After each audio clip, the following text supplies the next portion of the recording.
Hey, you amazing people. This is Dan Truman here. Super excited to be talking with you about consciousness and manifestation. I'm going to be sharing with you some of my experiences, which are pretty cool, but also we're going to be looking at the CIA's website and the Freedom of Information Act and an article study which they have done, which is actually referring to patterning, otherwise manifestation, through what they call the gateway experience.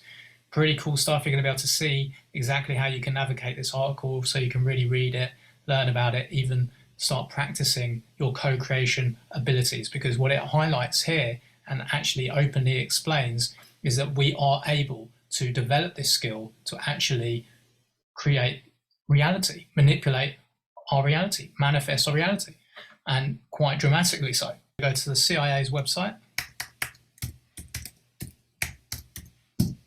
Check this out. Oh my gosh. Okay, right. So if I just move this over here, you've got these three lines at the top right. Obviously, it'll look slightly different on the mobile phone format. You go down to resources. You click on the resources. You scroll down, and on here, you'll find it. Visit the reading room. So you click on visit the reading room. As you arrive here, you just see the search query. So put in the gateway experience.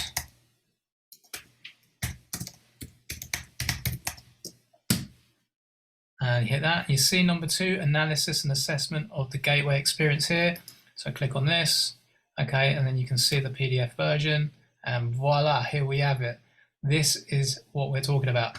You tasked me to provide an assessment of the gateway experience in terms of its mechanics and ultimate practicality. As I set out to fulfill that, tasking it soon became clear that in order to assess the validity and the practicality of the process, I'd need to do enough supporting research and analysis to fully understand how and why the process works. So it's saying it works, and now we're just going to basically go through this, because you can read all through this as you wish. Obviously, if you want to pause it and read it, or just go through the website, check it out yourself. It's also transcendental meditation, science behind the brain and consciousness and the cortex of the brain. Here we go. Kundalini psychosis of transcendence. So giving you some real information and detail about how this works, which is really, really interesting to read through. So for anyone that's really interested in learning about this, this is what you need to go through. Gateway method, here we go. So having put the gateway experience into context by postulating a structural outline of how and why it seems to work, and having shown that it is designed to achieve, the time has come to examine the specific techniques which comprise the gateway training process. These techniques are designed to enable the user of the gateway tapes to manipulate the high energy states, which can be achieved if the user continues to work with the tapes over a period of time. The amount of time required to reach advanced energy states and to fully exploit the techniques varies with the individual. The sensitivity of the nervous system, his general state of mind, and the extent to which he may previously have developed facility in related techniques such as transcendental meditation, and all pertinent factors affecting the speed at which he may expect to progress. So the gateway process begins by teaching the individual participant to isolate extraneous concerns in a visualization device called an energy conversion box. So again, you can keep on reading through this. I want to get to the bit where it actually is confirming the different things that you can use for it. Advanced techniques, problem solving, patterning. In other words, manifestation. This is where it gets interesting. So this technique involves the use of consciousness to achieve desired objectives in physical, emotional, or intellectual sphere. It involves the concentration on the desired objective whilst in focus 12 state, which would have been previously mentioned and described in this document. The extension of individuals' perception of that objective into the whole expanded consciousness, and its projection into the universe with the intention that the desired objective is already a matter of established achievement, which is destined to be realized within the time frame specified. So of course, with manifestation, you're placing yourself in that future time where your goal has already been achieved, it's been actualized, and you're putting your energy, your intention, your awareness to that, and the feelings and all the rest of the exercises, the techniques to actually bring this in with the strong vibration and energy that you already have it, and that's how you manifest it and create it. So this particular methodology is based on the belief that the thought patterns generated by our consciousness in a state of expanded awareness create holograms which represent the situation we desire to bring about, and in so doing establish the basis for actual realization of that goal.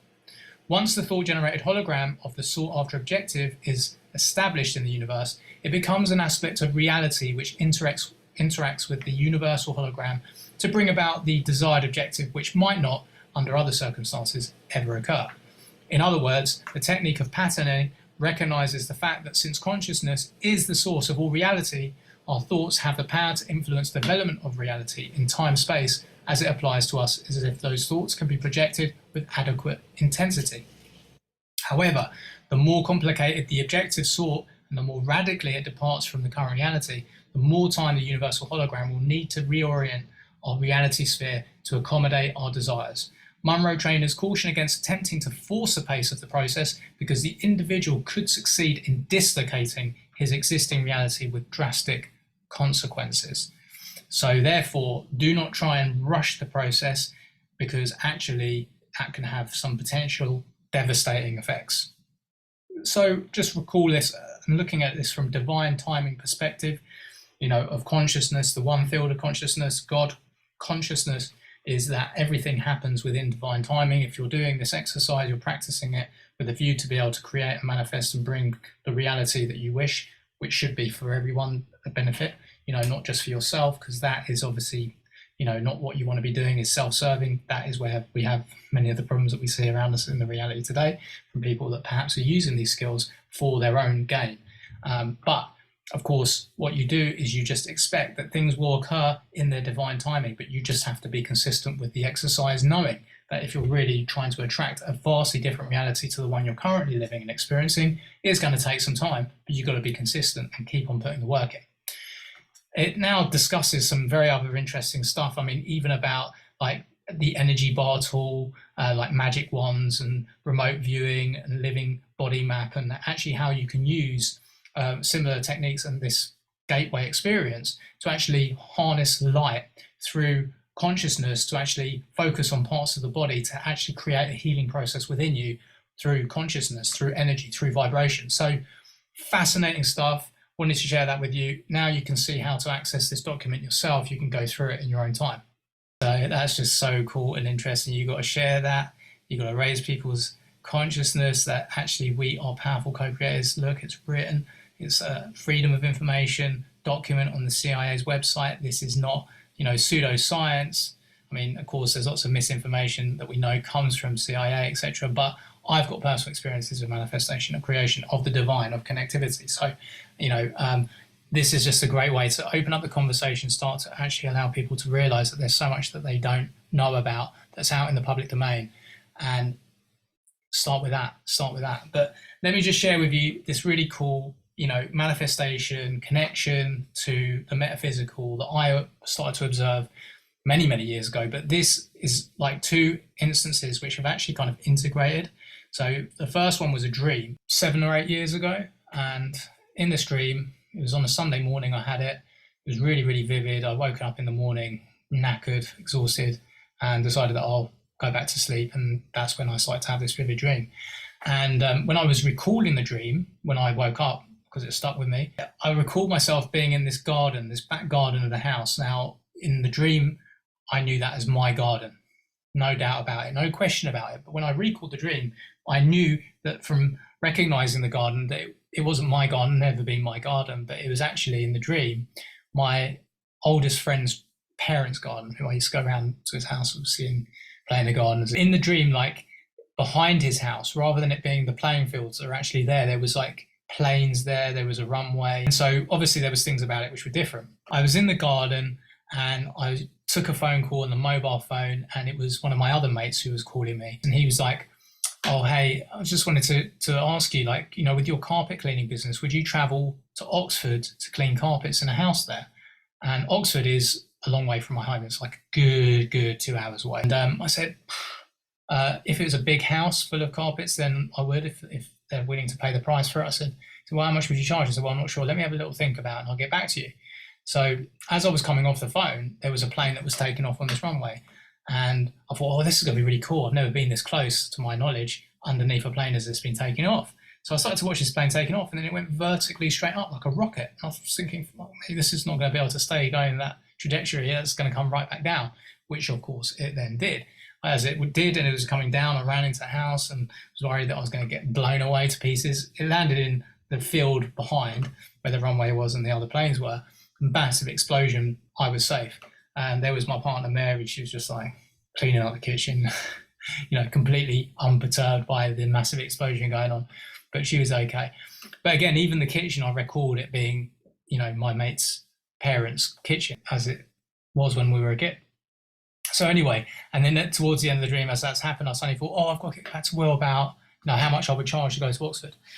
So that was the dream. That was the sum of the dream. But where it gets interesting was on that Sunday when I had that dream, later on that day, one of my other buddies, Will, the guy who actually phoned me in the dream, was coming round to our house in real life. And he was coming with his wife and we were going to watch a film, which interestingly was called Total Recall. So I'm kind of recalling the dream and then we're subsequently watching this film Total Recall. So a nice little connection there.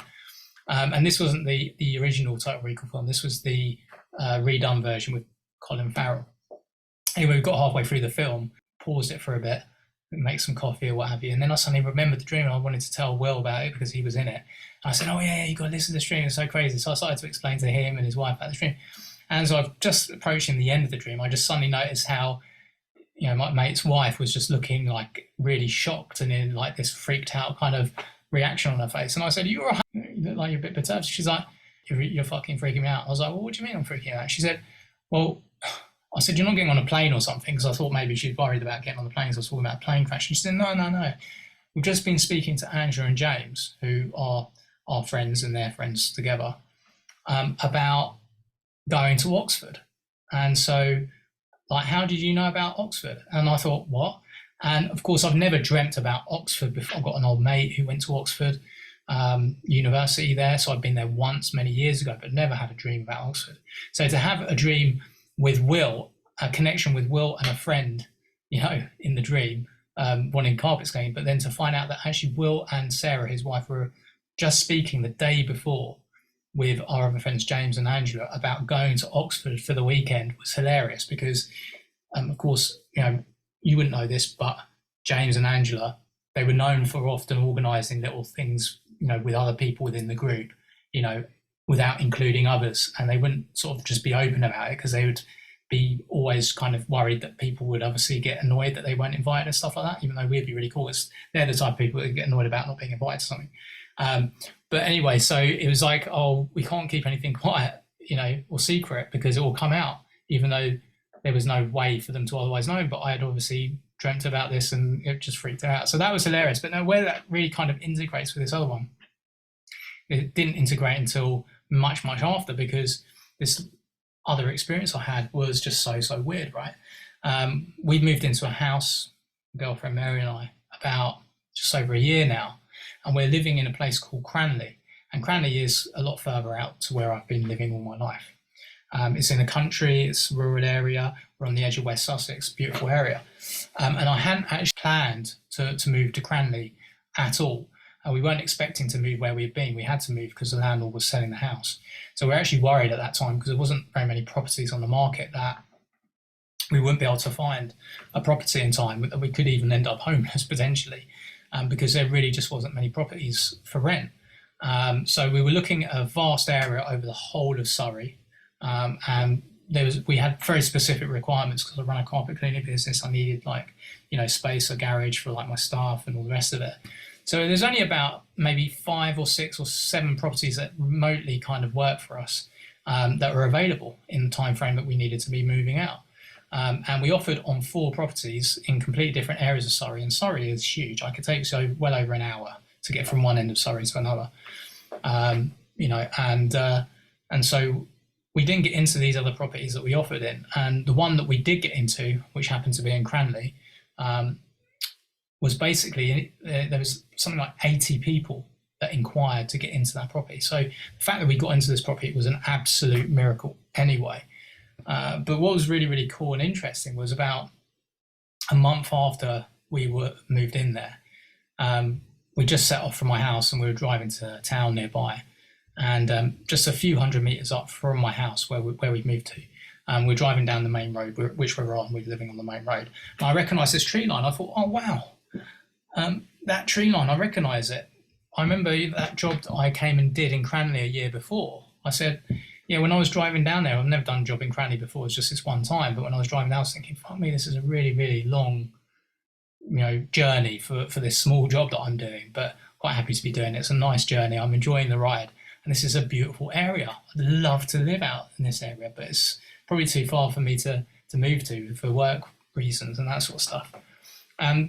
The tree area where I was sort of recalling this, where I was having these notions of actually loving the area and all the rest of it, it's literally just a few hundred meters away from where we've actually moved into. And so I said to my partner Mary, as I noticed this, I think we may have manifested our way to living in Cranley, you know.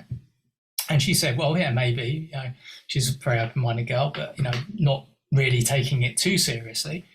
Anyway, so we went to the town and then we're coming back. And actually, as we're coming back, I said, well, look, rather than just going straight home, there's that road that runs directly behind our house. Should we see where that goes? And so she goes, yeah, sure, why not? So we took a little drive behind our house, you know, for about 10 minutes along these nice country areas. It was beautiful. Got to this place called Dunsfold and we're like, oh, wow, this is a beautiful area. Yeah, I wouldn't mind living here one day. And then as we were coming back, we were going exactly the same route back.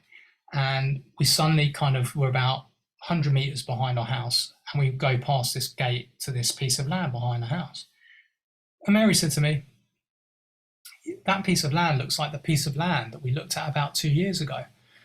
And 2 years before, we had randomly had an idea, a notion of maybe looking to see if we could buy a piece of land and then build a house on it, like a flat pack house, because, you know, it's a lot cheaper than buying a house anywhere around where we were living. And obviously we could do that here because there's more rural area and stuff. And actually there's only one piece of land that, you know, was potentially suitable at that time. And it was this piece of land in Cranley. And so we actually drove out to have a look at it. Now, when we went out to have a look at it, I didn't know the route and I didn't put it in my sat nav straight away. I'd sent myself an email at the time with the postcode of the land, you know, but I was kind of making my own way of my own sort of navigation, knowing roughly whereabouts the Cranley was, or thinking I did. And we'd taken a really long route through Godalming and this other area all the way through. So we took this back road, which is why I never realised, I never thought about it at all, even after we moved in.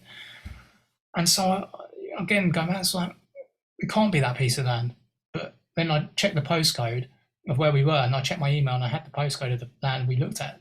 And lo and behold, it was. And it's literally, I'd been looking at this piece of land from our back window, which we can see very clearly because it's literally the edge of it's about 50 meters from our house. For the last, you know, month that we've been there thinking, I wonder what's going on that piece of land there. Doesn't seem to be much going on there. And, you know, what actually happened at the time when we looked at a piece of land is that we really loved the land. We thought, wow, yeah, it'd be great. But again, timing-wise, we're thinking maybe we couldn't afford it, stalled a little bit, didn't have the money for a deposit. And then it just went off the market, somebody sold it. But yeah, I mean, this area where we've moved into in Cranley, the chances of us, sort of needing to move, be told that we had to move, by our landlord selling, looking in a vast area of the whole of Surrey, then actually getting into a property where there's 80 people that had inquired, you know, to get into it, and we managed to get in there. And this area, or Cranley, just as a village, it's got a sign that says it's the largest village in the UK, right? That's a big village because it's like farmland, lots of farmland. So it takes me, just to give you an idea of its size, about 10 minutes or 7 to 10 minutes to get into Cranley village where the shops are. And much of that journey I'm driving at 50 miles an hour. So that gives you an idea, and that's just to the centre of Cranley, so it goes beyond that. So to actually arrive in a piece of land, or within 50 minutes of a piece of land we looked at 2 years ago, where of course we were loving it, loving the idea of it, you know, sending out those vibrations, to me, it clearly was evident that we manifest that way. Now, how this actually integrates with the other one, you know, the other dream I had 6 years before, or 7 years before, I only come to realise fairly, you know, recently, again, that we'd noticed that driving down this main road that takes us to where our house is, that there was a big piece of land and we could see a plane in the background. And this piece of land is a vast piece of land and we didn't realise, but again, the road that takes us to Dunsfold, which runs behind the house, you know, less than probably about 700 metres, so less than a kilometre from where our house is, there are planes there. So we've actually got planes that are in this piece of land. It's called the Dunsfold Aerodrome. It's not a proper airport or anything, but there are planes there, and they obviously do fly planes and helicopters in and off that land there. And yeah, I mean, what are the chances? What are the chances of that? So extremely interesting. I hope you found that engaging, and it sort of gives you something to think about. And yeah, just know that we do actually have the power to manifest. We have a connection to everything, And so it's the most interesting, auspicious times that we're finding ourselves in discovering this connectivity and this power that we have. Yeah, love to hear your comments. Please share this, put the word out, share everyone the CIA's website and how they can actually have a look at this document. And yeah, what do you think about this? Have you had any experiences? Love to hear those experiences from you. So have an amazing one, and I'll see you again on